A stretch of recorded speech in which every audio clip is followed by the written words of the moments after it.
राम कथा यूं तो हर रचनाकार ने अपने अपने ढंग से कही है। शायद ही कोई भाषा हो जिसमें राम कथा के भावों एवं विचारों को अपनी तरीके से निबद्ध नहीं किया गया। लेकिन संस्कृत साहित्य में विशेष रूप से कालिदास जैसे महान कवि की प्रतिभा का संस्पर्श पाकर ये रचना कुछ अनूठी बन पड़ी है। जी हाँ, मैं बात कर रही हूँ रघुवंश महाकाव्य की। रघुवंश के द्वितीय सर्ग में कथा आती है महाराज दिलीप की। चूँकि इसका चरित नायक कोई एक राजा न होकर इक्ष्वाकु वंशी समस्त राजाओं की परंपरा है। वे राजा जिनके भीतर क्षमा, दया, तप, त्याग आदि सभी मानव मूल्य बड़ी ही खूबसूरती से पिरोए हुए हैं।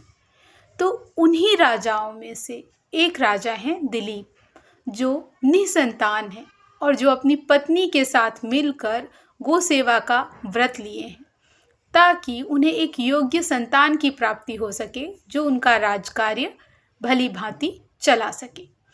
तो यहाँ पर ये जो रघुवंश महाकाव्य के द्वितीय सर्ग का 20वां श्लोक है, इसमें एक बड़ी अद्भुत बात है। जिस उपमा का इसमें प्रयोग हुआ है वो अद्भुत है। एक तो प्रकृति चित्रण है और उपमा को किस तरीके से समेटते हैं कालिदास, उसे इस उदाहरण के माध्यम से समझा जा सकता है। वे लिखते हैं, पुरस्कृता वर्त्मनि पार्थिवेन प्रत्युद्गता पार्थिव धर्म पत्न्या तदनंतरे सा वीरराजधेनु दिनक्षपा मध्यगतेव संध्या। शाम का समय है। राजा दिलीप नंदिनी को चराकर घर वापस ले आ रहे हैं। रास्ते में सुदक्षिणा मिलती हैं जो उनकी अगवानी के लिए आई हैं। राजा दिलीप उनसे मिलने के बाद वर्त्मनि पार्थिवेन पुरस्कृता, राजा के द्वारा आगे की गई जो पार्थिव धर्म पत्नी यानी सुदक्षिणा हैं, वो आगे आगे चल रही हैं और उनके पीछे नंदिनी गौ सुशोभित हो रही है। इन दोनों के सबसे पीछे महाराजा दिलीप हैं।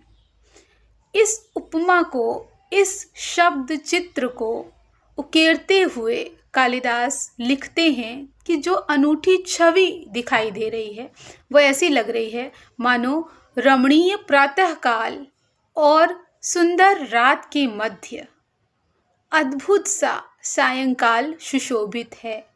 दिनक्षपा मध्य गतेव संध्या।